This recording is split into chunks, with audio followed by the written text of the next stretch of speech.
चलाता है कि जो बदन कभी नापाक, अंदर कभी नापाक। लेकिन मेरा नबी जब दूल्हा बन के चला तो सवारी की नकेल पकड़ के जिब्रील चल रहा था। किस वीआईपी की बात करते हो? कहा इनका चश्मा देखो लाजवाब, इनकी ड्रेस देखो लाजवाब। मैंने कहा कितनी लाजवाब है? का 10,000 का कोट पहनता है, 18,000 के जूते पहनता है। मैंने कहा बस इतने की कीमती मेरा नबी वो है जिसके नवासे जिद कर ले तो जिब्रील जन्नत से कपड़े लेके आते हैं, जिब्रील जन्नत से लाते हैं तेरे कपड़े। वो टेलर सिलता है जो नींद का भी मोहताज है, मर्ज का भी मोहताज है, मेरे नबी के शहजादे। लेकिन वो जो है ना लड़के वाला मजा ही नहीं आ रहा है। क्या नहीं मेरे यार वीआईपी लोग हैं कुछ। बारात जो है ना हम मैरिज हॉल में लाएंगे। जिस घर में बारात आ रही है उसमें ताला, वो घर नहीं कब्रिस्तान लग रहा है। और जो कब्रिस्तानों की तरह खाली पड़ा रहता मैरिज हॉल, वो पूरा हिंदुस्तान लग रहा है। यही होता है कि नहीं?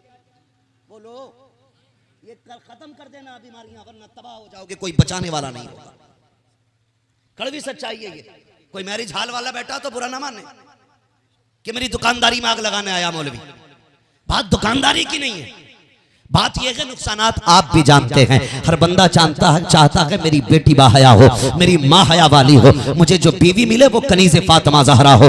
हर शख्स की ये ख्वाहिश है। लेकिन मैरिज हॉलों में जाके देखो, जब खाने के सिस्टम चलते हैं, इंतजामात होते हैं, कितने गैरत वाले लोग खाना तक नहीं खा पाते हैं। इस बेगैरती के साथ दावतें चलती हैं, मर्द और औरतों का इख्तलात होता है, एक ही जगह इकट्ठे होकर के खाना खाते हैं। गैरत वाले लोग लौट के आ जाया करते हैं। तुम कहते हो मैरिज हॉल में इज्जत होती है, मैं कहता हूं नहीं जानते हो कितने घरों की इज्जतें उछल जाती है मैरिज हॉल के अंदर। ये तुम्हें कौन समझाए प्यारे? जब बेटियां बिना दुपट्टे के मैरिज हॉल में आती हैं, शायद समधी को खुशी हो जाए कि आज बारात में मजा आ रहा है, दामाद भी राजी हो जाए कि बारात में मौज आ गई है, 4 चांद लग गए हैं। लेकिन जब बेटियों के सरों से दुपट्टे उतरते हैं तुम तो राजी होते हो, लेकिन हुजूर के कलेजे को तकलीफ होती है। वो क्या नहीं जानते हैं? जब दुरूद हमारा जानते हैं, सलाम हमारा जानते हैं, हमारी बोली को सुनते हैं।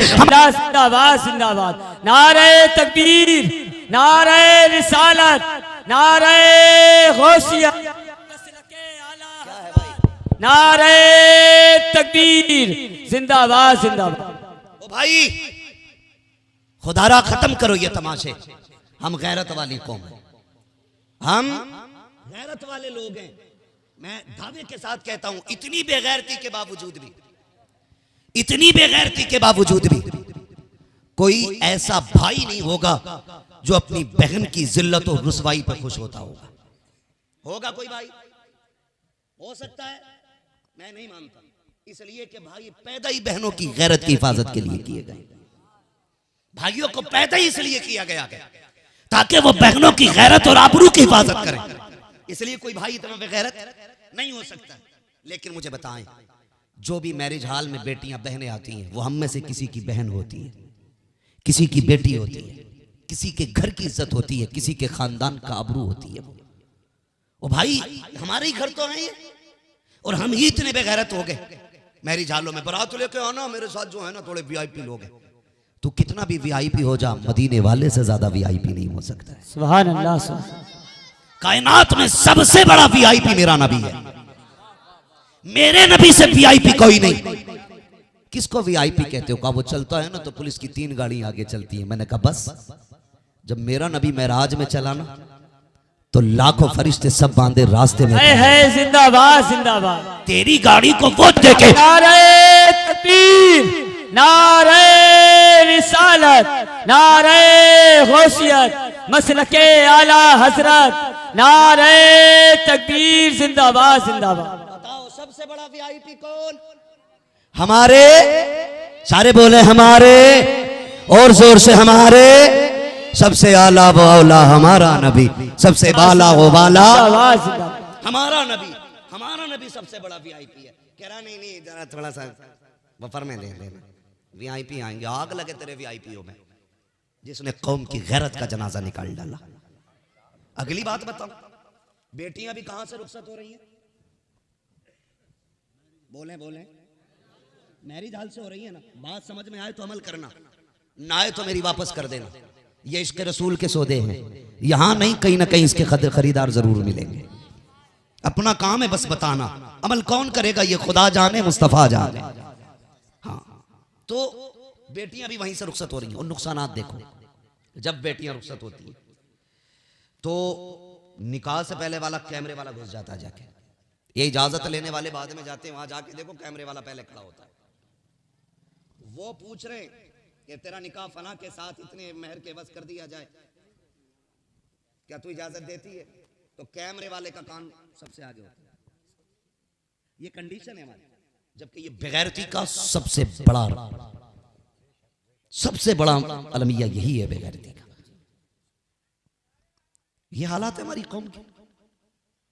ओ भाई बहन बेटियों को अपनी छत के नीचे से रुखसत किया करो, इसलिए कि जब बहनें घर से रुखसत होके जाती हैं ना तो फिर छत भी दुआ देती है, दीवारें भी दुआ करती हैं, फिर मकान का एक एक हिस्सा दुआ करता है। छत कहती है मालिक इसे सलामत रखना, इसने मेरे साये में सजदे किए थे, मालिक इसके नसीब को अच्छा करना, इसने मुझे कुरान पढ़ पढ़ के सुनाया था। जब ये रुखसत होकर निकलती है, दुल्हन बन के निकाह के बाद बच्चियां घर से जाती हैं, दीवारें मुबारकबाद पेश करती हैं, कहती मालिक इसके तकदीर को सलामत रखना, इसने हमें रोजे नमाज से आबाद रखा था। जब बेटियां घर से दुल्हन बन के निकलती हैं, एक एक सर्रा दुआएं देता है, लेकिन जब बेटियां मैरिज हाल से निकलती हैं, सबसे पहली बेगैरती तो लेकर के कैमरे से शुरू होती है। उसके बाद जितने पाप होते हैं मैरिज हाल के अंदर, जितनी बेगैरती और बेपर्दगी होती है, वो सारी इसी बच्चे की दामन में जाके गिरती है। जब ये दुल्हन बन के मैरिज हाल से ससुराल जाती है तो रहमत लेके नहीं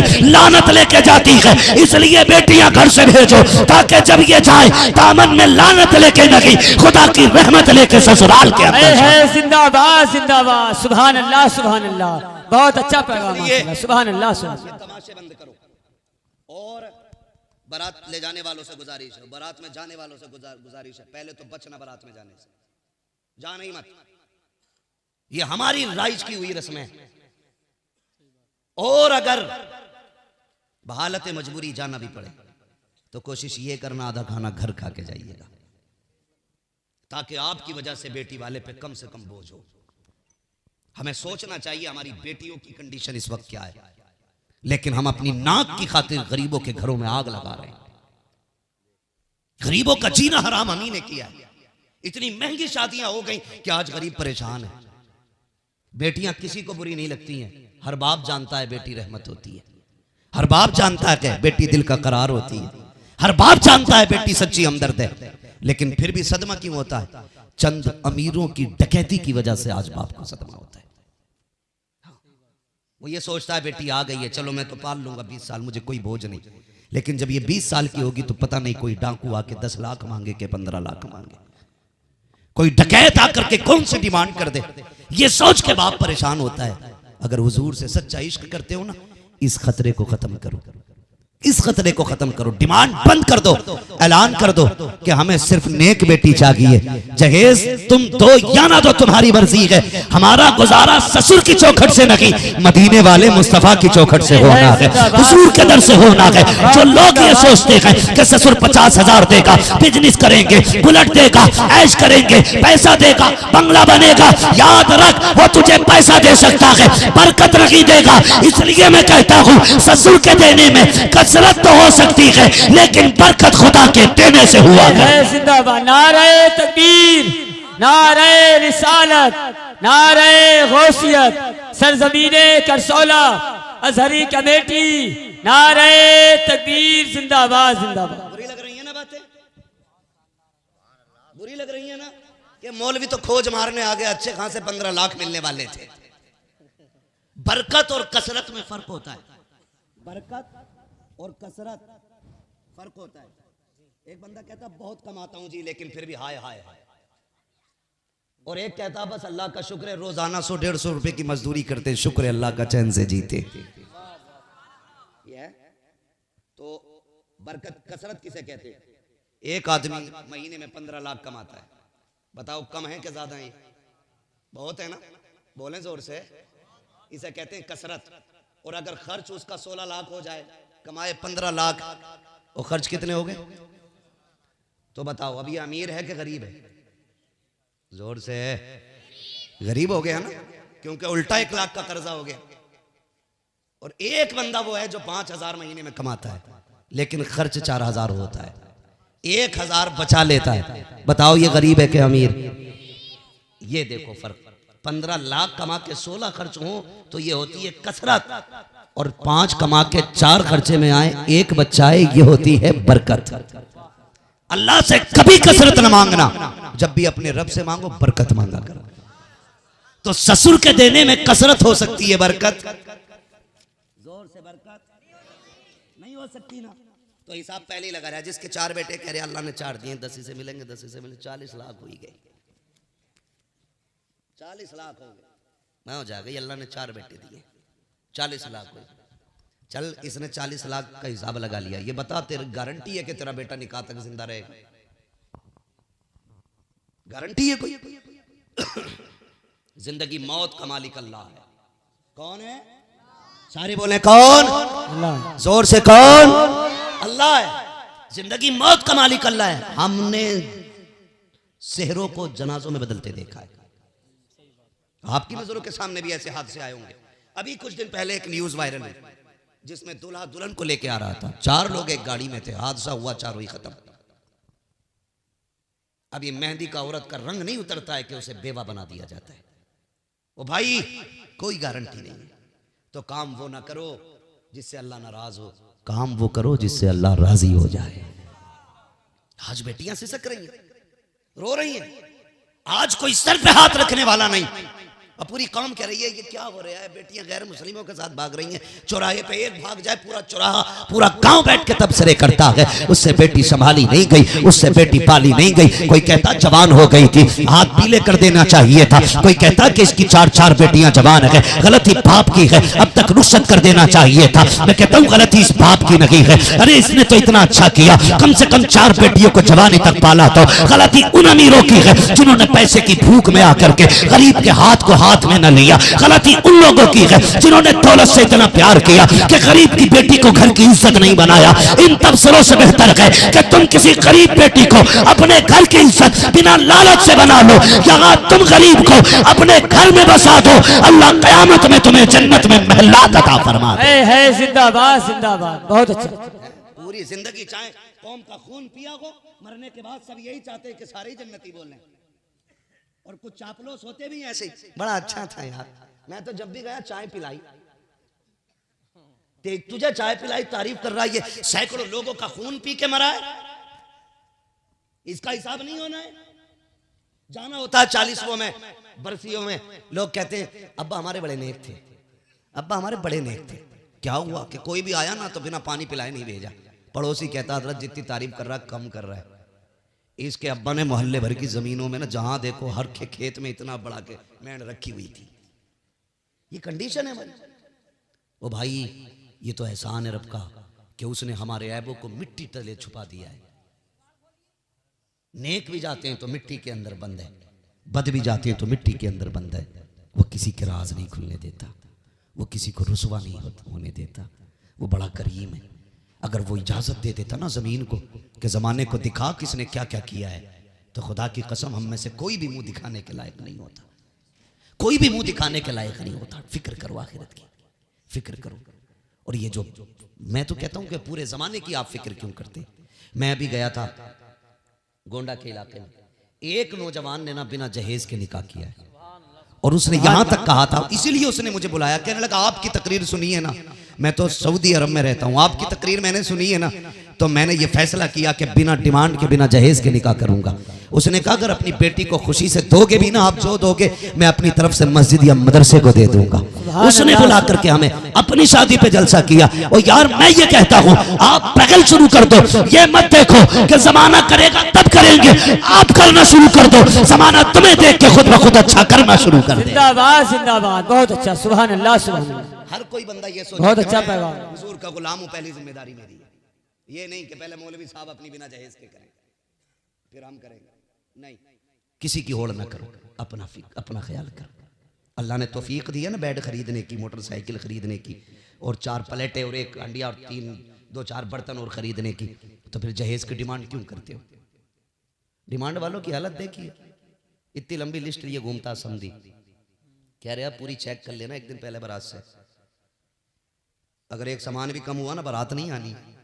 तो एक एक चीज का नंबर फोटो सब डाला जाता है, समझी जी ये देखो ये देखो है। जब आया ना जहेज भर के तो समझी कि औकात जमाने के सामने आ जाती है। सोफा द्वारे में पड़ा है, अलमारी बाहर पड़ी है, और साहब फ्रिज कूलर साइड में पड़े। क्या बात है भैया, रखा नहीं कि नहीं, कमरा भर गया, जगह नहीं है रखने की। तो भीख उतनी मांगता ना जितनी औकात थी। तो उससे 20 साल में एक कमरा नहीं बना, और बेटी के बाप से पूरी सल्तनत छीनने चला आया। औकात दिखाई दे जाती है, अगले दिन कमरा छोटा पड़ गया।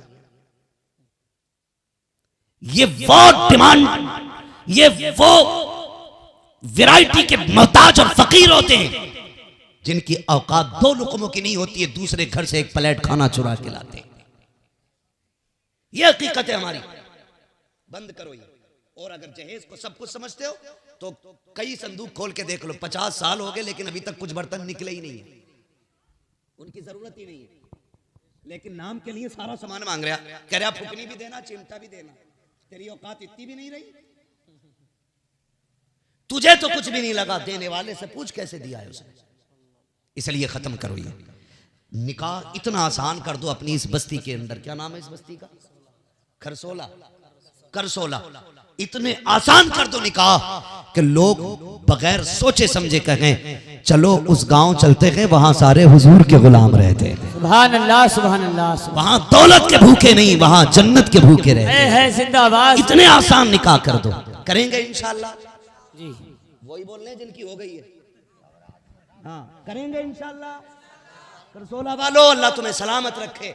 आइंदा साल ये पैगाम किसी एक ने एक जवान की तरफ से निकलना चाहिए कि जिन्होंने उर्स कराया था उन्होंने सुन्नत को जिंदा किया है, जिन्होंने उर्स कराया था उम्मत के हालात आसान किए हैं, बेटियों के आंसू पोंछने के लिए कदम आगे बढ़ाया है। अब कोई बेटी नहीं रोती है कि हमें कौन लेके जाएगा, हमारे बाप के पास दामाद खरीदने का पैसा नहीं है, हमारे बाप के पास डिमांड पूरी करने का पैसा नहीं है। ऐसे हालात बना दो बेटियां फख्र से कहें मालिक तेरा शुक्र है उस उम्मत में पैदा किया है जिन्हें दौलत से प्यार नहीं, मदीने वाले की उम्मत से सबसे ज्यादा। नारे तकबीर, नारे रिसालत, नारे गौसियत, मसलके आला हजरत, सरजमीने करसोला, अजहरी कमेटी, मुफ्ती हम्माद साहब कबिला, नारे तकबीर। वाह वाह, जिंदाबाद। मैं कभी भी गुफ्तगू ये देख के नहीं करता 1 लाख का मजमा है तो मजा आएगा बोलने में, मजे से कोई लेना देना नहीं। बात यह है अगर एक बंदे के दिल में बात असर कर जाए तो हो सकता है मेरा आना कामयाब हो जाए, आपका बुलाना कामयाब हो जाए, बुलाना कामयाब हो जाए। शुक्र है अल्लाह का, सैकड़ों नौजवान मिलते हैं, तुझे सुन के दाढ़ी रखी है, तुझे सुन के ऐसा किया है, बहुत कुछ लोग कहते हैं, लेकिन डर रहता है। फिर भी अल्लाह से डरते रहना चाहिए। मज़ा तब है जब अल्लाह ईमान पे मौत नसीब फरमा दे, बस मज़ा तब है, वरना अगर ईमान पे खात्मा नहीं हुआ ना तो सब कुछ रखा रह जाएगा। कुछ काम नहीं आने हैं, कुछ काम नहीं आने। तो मैं करसोला वालों से गुजारिश करूँगा आप ऐसा माहौल बनाइए ताकि ज़माने को एक मैसेज जाइए। उर्स तो हर जगह होते, हर साल होते, लेकिन उर्स का खुमार सिर्फ रात भर रहता है। ये उर्स ऐसा होना चाहिए, इसका खुमार पूरी ज़िंदगी रहना चाहिए, जिंदाबाद, पूरी ज़िंदगी रहना चाहिए। पूरे साल में आपने कितनी डेगे बनाई इससे गरज नहीं है, पूरे साल में आपने कितनी चादरें चढ़ाई इससे गरज नहीं है। हिसाब ये लगाना है इस साल में हमने कितने गरीबों के दिल खुश किए, इस साल कितने कमजोरों को निभाया है। और मैं तो अक्सर ये बात कहता हूं हमारा तो सारा फोकस है ना पीर को राजी करने पे, सारा फोकस पीर को राजी करने पे। मैं भी अल्लाह का शुक्र है मुरीद हूं, ऐसा नहीं मैं किसी सिलसिले की मुखालफत करता हूं। खुदा का शुक्र है उसने मुझे ताजुल शरिया जैसा पीर अता किया है। हाँ खुदा का शुक्र है, सब कुछ खुदा से मांग लिया, तुझको मांग कर उठते नहीं हैं हाथ मेरे इस दुआ के बाद। भाई अच्छी बात है पीर को चाहना, लेकिन उससे ज्यादा फोकस ये करना है कि हमसे हमारा रब राजी हो जाए, हमसे हमारा रब राजी हो जाए। जानते हैं जो लोग ना तसव्वुफ जो बाल लंबे करके झूठ बोल के कहते हैं जी हम तो सूफी आदमी हैं, हमें नमाज से क्या मतलब, रोजे से क्या मतलब। तसव्वुफ का पहला जीना जो होता है वो है तहारत, पाकीज़गी, रूह की पाकीज़गी, दिल की पाकीज़गी। ये तसव्वुफ का पहला जीना है। अगर दिल पाक नहीं है तो आप सूफी नहीं है, रूह पाक नहीं है तो फिर आप सूफी नहीं है, अंदर की पाकीज़गी अगर नहीं है तो फिर आप सूफी नहीं है। ये दिल की पाकीज़गी सबसे ज्यादा जरूरी है, दिल की पाकीज़गी। और दिल जब खुदा से लग जाता है ना, तो फिर इस दिल में सिर्फ खुदा की रजा की फिक्र रहती है, सिर्फ खुदा की रजा की फिक्र। और जो बंदा खुदा से प्यार करता है ना, फिर वो मखलूक से भी प्यार करता है। ख्वाजा निजामुद्दीन औलिया, कहाँ खोले हैं गेसू यार ने खुशबू कहाँ तक है, बात कहाँ से चली थी, मुरीद खाना लेके आ गया।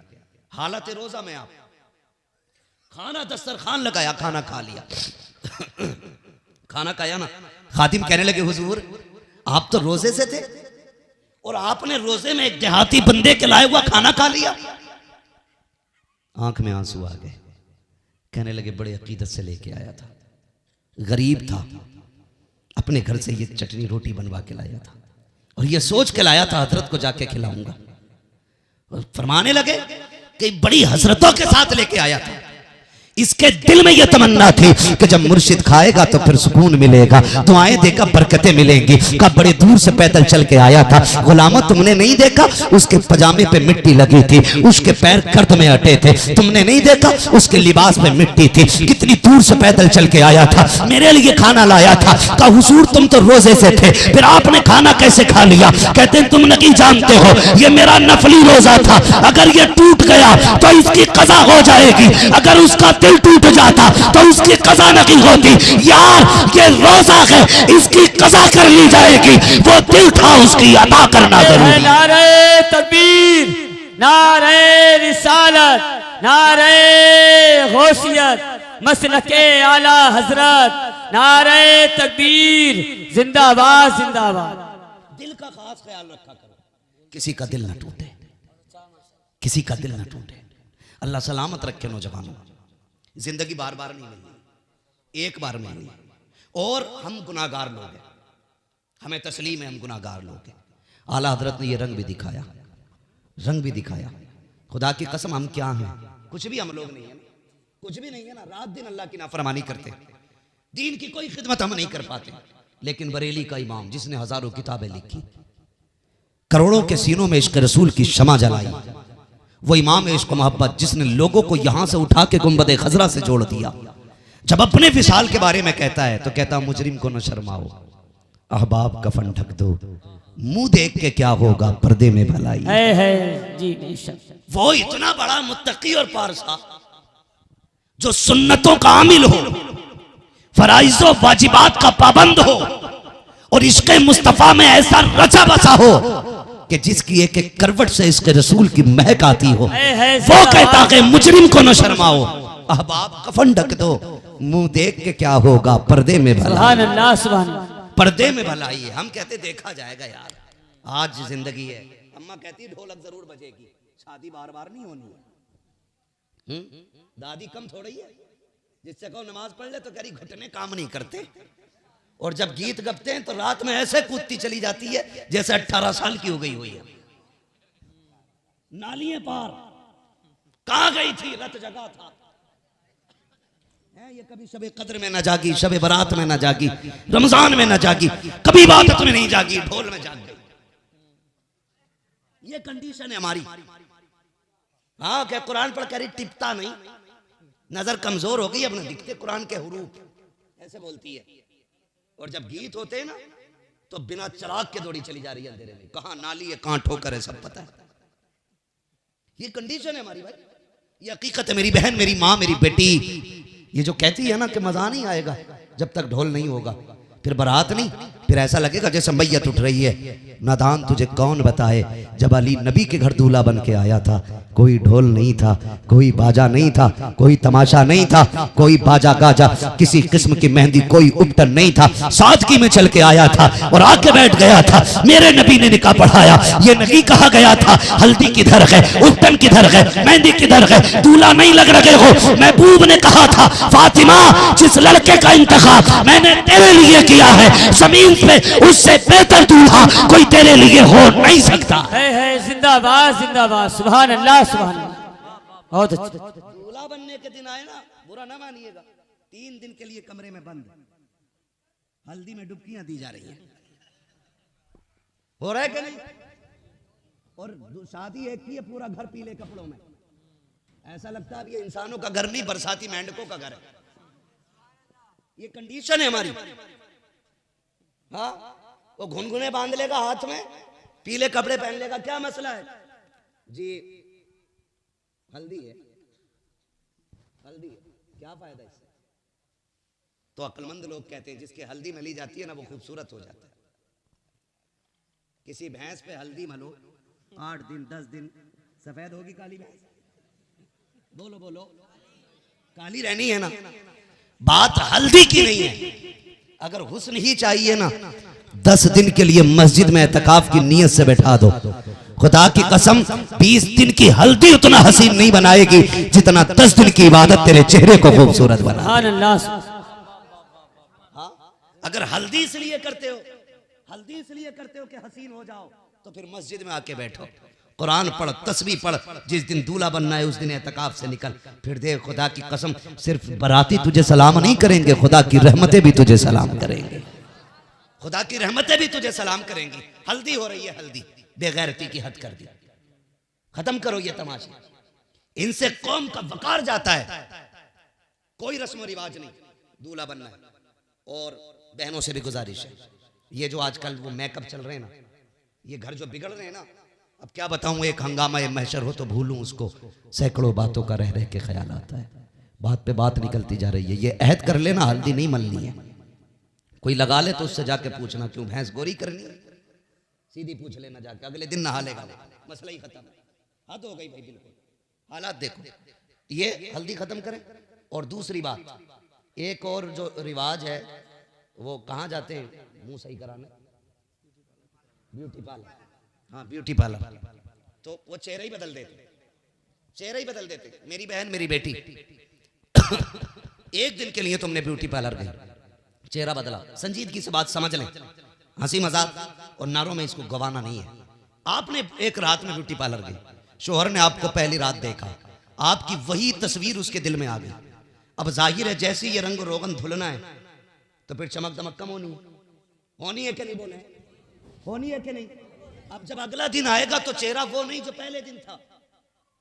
फिर जैसे जैसे चेहरे का रंग गिरता जाएगा, शोहर के दिल से तुम्हारी मोहब्बत खत्म होती जाएगी, शोहर के दिल से तुम्हारी मोहब्बत खत्म होती जाएगी।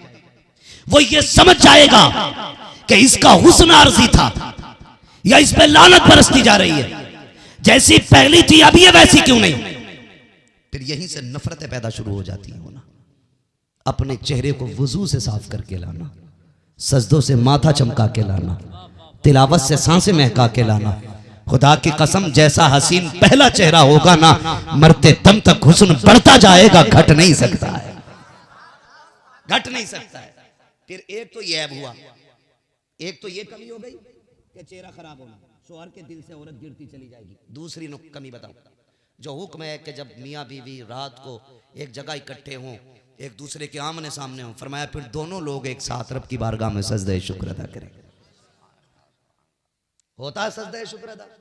शुक्र की बात छोड़ो, असर गई। जिस दिन दूल्हा बनता है उस दिन तो मस्जिद जाता ही नहीं, उसी टाइम जाकर जब 2 रकात पढ़नी है वो भी जल्दी जल्दी।